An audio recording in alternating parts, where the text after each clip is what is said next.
Walk into enough dealerships right now and you start seeing the same pattern. Some bikes sit, some get talked about, and some keep finding buyers, even when the industry keeps insisting riders want something bigger, faster, and more expensive. Royal Enfield is becoming one of those bikes. That should raise eyebrows, because for a long time this brand was never supposed to be the answer for the modern motorcycle market. But now riders are looking at price, weight, comfort, maintenance, and long-term ownership much harder than they used to. And suddenly, the old formula is not landing the same way.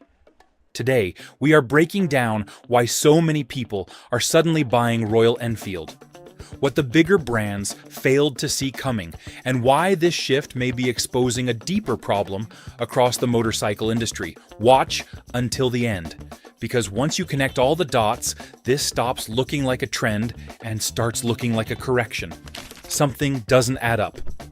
The numbers back it up. One side of the industry is slowing down, with sales dropping year over year, while another is quietly moving over 1 million units globally in a single cycle. That gap isn't normal. That's not just competition. That's a shift. And it doesn't line up with what you were always told. Bigger engines, more power, more features, those were supposed to win. That was the direction everything was moving. But now, you're seeing riders walk past machines that cost more, do more, promise more, and choose something simpler without hesitation. This isn't about one brand suddenly becoming better. It's about everything else becoming harder to live with. Because if the old formula still worked, nothing would be changing. Dealers wouldn't be sitting on inventory, riders wouldn't be hesitating, and you wouldn't be seeing this kind of split across the same market. So the real question isn't why one brand is rising, it's why the rest stopped connecting. Which leads directly to the pressure point most riders felt before anything else started to shift. When riding stopped making financial sense, it didn't happen overnight. Prices didn't jump all at once. They crept up year after year until one day you started doing the math instead of just signing the paper. What used to be a straightforward purchase turned into a long-term financial decision. Monthly payments stretched further. Insurance followed the same path. Even basic ownership started carrying a weight that wasn't there before. At some point, it stopped feeling like a machine you owned and started feeling like something you were paying off. That shift matters more than most people realize. Because once riding starts feeling like a financial obligation, the entire mindset changes. You don't ride the same way. You don't enjoy it the same way. You start thinking about miles in terms of cost instead of experience. And it's not just the price of the bike, it's everything tied to it. Higher parts costs, higher service costs, higher risk if something goes wrong. The margin for error shrinks, and the freedom that used to come with riding starts getting boxed in. You can see it in conversations now. People aren't just asking what a bike does, they're asking what it's going to cost them long term. That wasn't the culture before. Because there was a time when you bought a motorcycle, rode it hard, fixed what needed fixing, and kept going. Now, there's hesitation built into the process before the key even turns. And when enough riders start hesitating at the same time, the market doesn't just slow down, it shifts. Still, money alone doesn't explain everything, because even riders who can afford it are stepping back for a different reason. If this breakdown is helping you see the market differently, hit like and subscribe. Share your experience below and add what you are seeing out there. Because real rider insight matters more than any dealership pitch when money is on the line, when the machines got ahead of the rider. There's another change that doesn't show up on a price tag, but you feel it the moment you throw a leg over certain bikes. They got heavier, they got faster, they got more demanding. On paper, that sounds like progress, more power, better suspension, more capability. But in the real world, that capability comes with a cost. The margin for mistakes gets smaller. The effort required gets higher. And the comfort level starts to depend more on how much you can handle rather than how much you want to enjoy. You don't ride the same way you did decades ago. But the bikes kept moving in the opposite direction. That's not about fear. It's about fit. The machine and the rider stopped meeting in the middle. For a lot of experienced riders, the goal was never to prove anything. It was to ride comfortably, confidently, and consistently. But when machines start demanding more input, more attention, more correction, that balance starts to slip. Even simple things add up. Seat height changes how confident you feel at a stop. Weight changes how easy it is to move the bike around. Power delivery changes how relaxed you are in traffic. None of these things matter on a spec sheet, but they matter every second you're on the road. And when enough of those small mismatches stack together, the ride stops feeling natural. It becomes something you manage instead of something you settle into. That's when riders start looking elsewhere, not because they've lost interest, but because they're trying to find something that fits again. But even that doesn't fully explain the shift, because there's one more layer that builds on top of everything else. If you're planning to spend real miles on a machine like this, check the description. The gear and accessories listed there are built for comfort, reliability, and long rides, not just showroom appeal. When ownership became work, the ride itself was only part of the experience. What surrounded it started changing too. Maintenance used to be straightforward. You knew what needed to be done, and you either handled it yourself or had someone you trusted take care of it.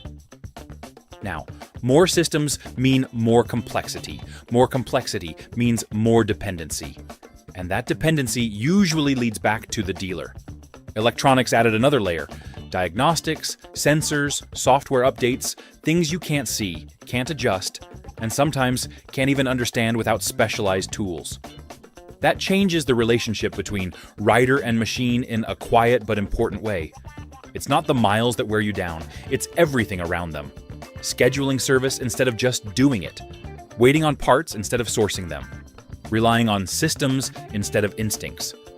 Over time, those small inconveniences stop being small.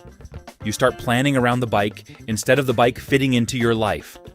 And once that happens, the sense of freedom that riding used to bring begins to fade. That's when the question changes. It's no longer about what the bike can do. It's about how much it asks from you in return. And when enough riders reach that point at the same time, they don't quit riding. They start looking for something that brings the balance back. From there, the story shifts, because once the experience starts breaking down, something else eventually steps in to fill that space. The numbers that should raise eyebrows. Look past the headlines and focus on what's actually moving. Global motorcycle sales have been uneven, with several legacy brands struggling to maintain volume while others quietly expand. One company, in particular, pushed past 1 million units in a single fiscal cycle, while brands with deeper histories and higher price tags combined did not match that output. That gap isn't about marketing, it's about alignment. In markets like Europe, South America, and parts of the United States, demand patterns are splitting. Premium models are sitting longer, while certain mid-weight machines are moving quickly, sometimes before they even hit the floor. That kind of turnover isn't random. It reflects where buyers are actually landing after weighing their options. The age shift tells the same story. One side of the industry is watching its average rider climb into the 50s and beyond, while another is pulling in riders in their 20s and 30s without losing older ones who still ride regularly. That overlap is rare. It means the product is meeting riders at different stages without forcing them to adapt too much. None of this looks like a short-term spike. It behaves like a steady change in direction. Numbers don't carry emotion, and they don't exaggerate. When they move this consistently across regions, they're pointing to something structural. Seen from that angle, this isn't noise, it's movement. Follow that movement backward, and it leads to a company that didn't stumble into position. It rebuilt itself to fit it. The comeback that was built, not given. There was a time when this brand wasn't part of any serious conversation. In the early 2000s, production numbers were low, quality was inconsistent, and shutting the entire operation down was a real option. Oil leaks, mechanical failures, and weak components weren't rare complaints. They were expected. Riders who dealt with those machines remember exactly how unpredictable they could be. These bikes used to have problems, and riders haven't forgotten that. What changed wasn't image first, it was process. Factories were consolidated. Quality control systems were rebuilt from the ground up. Critical components that once failed at unacceptable rates were redesigned and tested until those failures dropped to a fraction of what they had been. External engineering partnerships brought in new engine platforms that replaced outdated designs with something more reliable without losing the character riders expected. It didn't happen quickly. It took years of incremental correction. Each generation addressed specific weaknesses, and over time, the pattern shifted from recurring issues to steady improvement. That kind of progress doesn't erase the past, but it does start to rebuild confidence. At the same time, the company made a decision that most others wouldn't have made. Instead of spreading resources across multiple segments, it narrowed its focus and invested heavily in doing a few things consistently well. That concentration created stability where there had been uncertainty. Trust wasn't handed back overnight. It had to be earned, one model, one fix, one improvement at a time. And once that foundation was stable, the next decision became even more important because it defined what the bikes would and would not become. The decision to stay in the middle. While much of the industry pushed toward higher performance and more specialized machines, this company held its position in the middle of the market. Engine sizes stayed within a narrow range. Power figures remained controlled. The focus stayed on balance rather than extremes. They didn't try to win the race. They stepped out of it. That choice shaped everything else. By avoiding the pressure to chase maximum horsepower or cutting-edge features, development stayed grounded in real-world use. Weight remained manageable. Power delivery stayed predictable. The riding experience stayed approachable without feeling stripped down. In a market where many machines are designed to impress on paper, this approach shifted the emphasis back to how a bike feels over time. Not in a quick test ride, but over hours on the road, in traffic, in changing conditions. That's where restraint starts to show its value. It also simplified production. Fewer platforms, fewer extreme variations, and a clearer design direction made it easier to maintain consistency across models. That consistency feeds directly into reliability, cost control, and long-term ownership. Intentional limitation isn't the same as compromise. It's a way of defining what matters and ignoring what doesn't. For riders who aren't interested in pushing limits every time they ride, that middle ground becomes more appealing than the edges. It offers capability without pressure, performance without excess. That positioning alone wouldn't have created the current surge, though. It needed one more element to turn it into something that changes behavior. The price that changes behavior. Price has always influenced decisions, but at a certain point, it starts to reshape them entirely. When a full lineup sits within a range that many riders can realistically reach without stretching finances, the conversation shifts from aspiration to possibility. Real-world comparisons make the difference clear. A machine that delivers a satisfying riding experience at roughly half the cost of some competitors doesn't just compete, it redefines expectations. The gap isn't only in the initial purchase, it carries through insurance, maintenance, and long-term ownership. This isn't about getting more bike. It's about needing less from one. When the cost of entry drops to a level that feels manageable, hesitation fades. Riders who might have delayed a purchase start moving forward. Those returning after time away find an easier path back in. Even experienced riders begin to reconsider what they actually need versus what they were told to want. That shift in mindset spreads quickly. Once a few riders make the move and share their experience, others follow, not because they're chasing a trend, but because the decision starts to make practical sense. It changes how bikes are compared. Instead of asking which machine offers the most features or the highest output, the question becomes which one fits best into everyday life without creating friction. That's a different standard, and it favors simplicity over excess. Over time, that change in behavior feeds back into the market itself. Demand grows where the barrier is lower, and it softens where the barrier remains high. That feedback loop reinforces the position of anything that fits within reach. Even with that advantage in place, cost alone doesn't explain why riders stay once they've made the switch. The feeling that came back. There's something riders notice almost immediately, and it's not written anywhere on a spec sheet. It shows up in how the bike responds at low speed, how it settles into a rhythm, how it communicates through the bars and the seat without needing interpretation. It's not dramatic. It's not overwhelming. It's familiar in a way that doesn't need explanation. Some machines don't impress you, they settle you. That difference matters more than most people admit. A lot of modern bikes are built to perform at levels few riders ever use. They feel sharp, precise, and capable. But they can also feel distant. The connection runs through layers of refinement that smooth everything out. What you gain in performance, you sometimes lose in feedback. Here, the feedback comes back. Not in a raw or uncontrolled way, but in a steady, predictable rhythm. The engine pulses are noticeable. The shifts feel mechanical. The ride isn't filtered down to the point where everything feels the same. Instead, each input carries a response you can recognize. It's not nostalgia in the sense of chasing the past.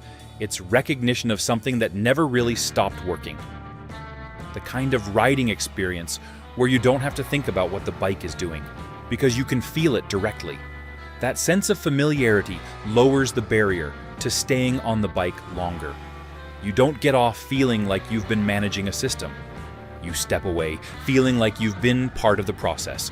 Once that connection is established, it changes how the ride is perceived, and it opens the door to another shift that builds on top of it. Riding without interference. The next difference isn't about what the bike adds. It's about what it leaves out. Modern machines often come layered with systems designed to assist, correct, and protect. Traction control, ride modes, electronic adjustments, all of it aimed at making riding safer or more adaptable. Those systems have their place, and for some riders, they add confidence. For others, they create distance. Here, the experience moves in the opposite direction. Fewer systems stand between input and response. The throttle connects more directly. The braking feels immediate. The feedback loop shortens. Not better or worse, just more honest. That honesty changes how control is perceived. Instead of negotiating with settings or modes, the rider interacts with the machine in a straightforward way. What you give is what you get. There's less interpretation involved, less reliance on unseen corrections. For experienced riders, that simplicity can feel more natural. It removes the need to second guess what the bike might be doing behind the scenes. The focus shifts back to the road, the conditions, and the rider's own judgment. It reduces mental load. Without layers of adjustment, decisions stay simple speed. Position, timing matter most.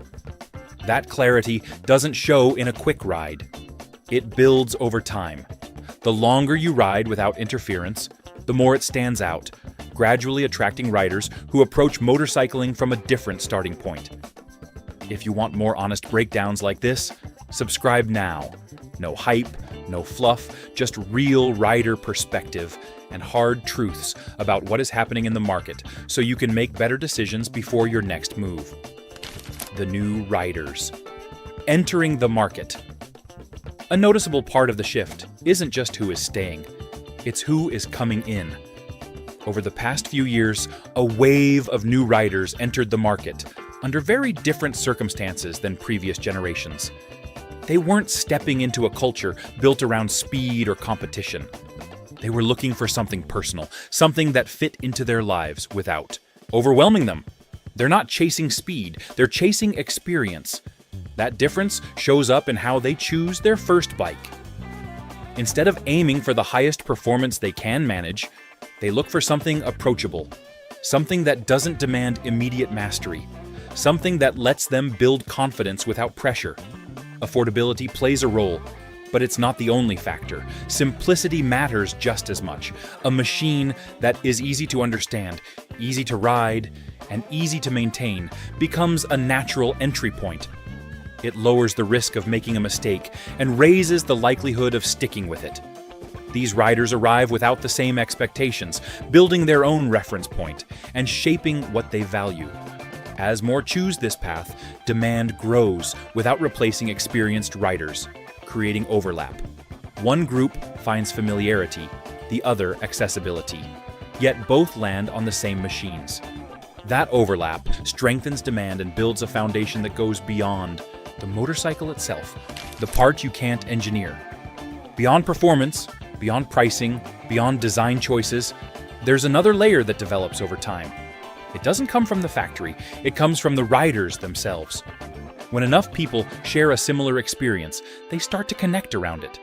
Group rides form, events grow, conversations shift from comparison to shared understanding. That's where something like a community takes shape. You see it in parking lots, not advertisements. Rows of similar bikes, different riders, same general approach to riding. There's less emphasis on showing off and more on being part of something recognizable. The machines become a common language rather than a point of competition. That kind of environment reinforces itself. New riders feel welcomed. Experienced riders recognize something familiar, and belonging stays high. This growth isn't controlled from the top. It spreads through rides and shared moments. Over time, it becomes identity, turning ownership into participation and loyalty. Still, none of it holds if the machines themselves fail to support it.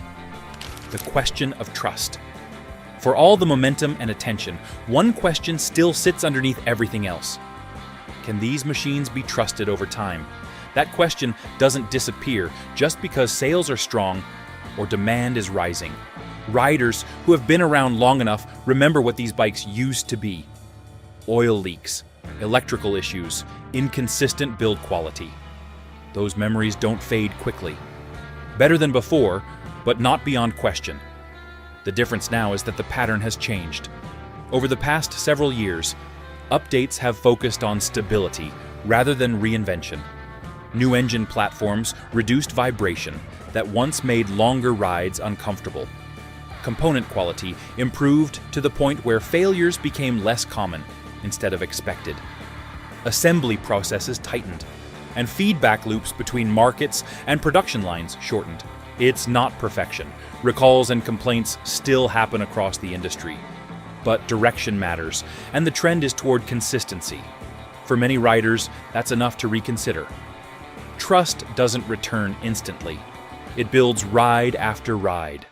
Once that foundation holds, attention shifts from durability concerns to how far the operation behind these machines can realistically grow. This isn't a small operation anymore. What started as a focused effort has expanded into something much larger. Production capacity now reaches well over 1 million units annually, supported by multiple factories operating at scale. New facilities are being developed to push that number closer to 2 million within the next few years. That level of output places the company among the largest motorcycle manufacturers in the world. Assembly operations extend beyond a single country. Plants in regions like South America and Southeast Asia allow for local distribution without the burden of heavy import costs. At the same time, development centers staffed with engineers from different backgrounds continue refining new models and updating existing ones. This is not a niche story anymore. Scale changes how a brand operates, improving parts availability, shortening service timelines, stabilizing pricing, and increasing visibility across markets. With that visibility comes pressure. Growth must be maintained, quality must match volume, and expansion adds new variables. Still, stronger infrastructure supports consistency, allowing global competition, and that scale shift begins influencing how the rest of the industry responds over time. What the industry misread. For years, much of the motorcycle industry moved in a single direction: larger engines, higher performance, more features, higher prices. The assumption was that riders would continue following that path, stepping up from one level to the next without hesitation. That assumption didn't hold. Aging demographics meant that the core customer base wasn't being replaced at the same rate. Younger riders entered the market with different expectations, while experienced riders began reassessing what they actually needed. At the same time, pricing continued to climb, creating a gap between what was offered and what felt reasonable. Somewhere along the way, the rider stopped being the focus. Product decisions leaned towards specifications and margins over everyday usability, while marketing emphasized performance and prestige. The result impressed on paper, but missed real life. As that gap widened, it created space for something simpler. Not new, just practical. That shift formed gradually, pushing riders away until the distance became clear, forcing a broader realization about how the market had truly shifted. The truth that's been building for years. Looking at it all together, the pattern becomes clear. This wasn't a sudden surge driven by a single factor. It was the result of multiple small changes stacking over time, each one nudging the market in a slightly different direction. This didn't happen suddenly. It built slowly, one higher price, one heavier machine, one extra feature nobody asked for. Each change made sense on its own. Each one followed a logic tied to progress, competition, or innovation. But together, they moved the experience further away from what many riders actually wanted. At the same time, another approach stayed consistent. Simpler machines, manageable performance, accessible ownership. It stayed in its lane. Eventually, the paths crossed. That's when something simpler made sense. Riders didn't need convincing. They saw it, chose it, and kept riding.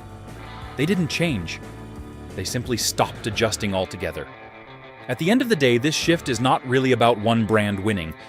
It is about riders stepping back and asking what actually makes sense again. Simpler machines, manageable costs, and a ride that feels right without all the extra weight. That is what is pulling people in. Now I want to hear from you. Have you ridden one? Or are you considering it? Drop your thoughts below, hit like if this made you see things differently, and subscribe for more straight, no BS breakdowns like this.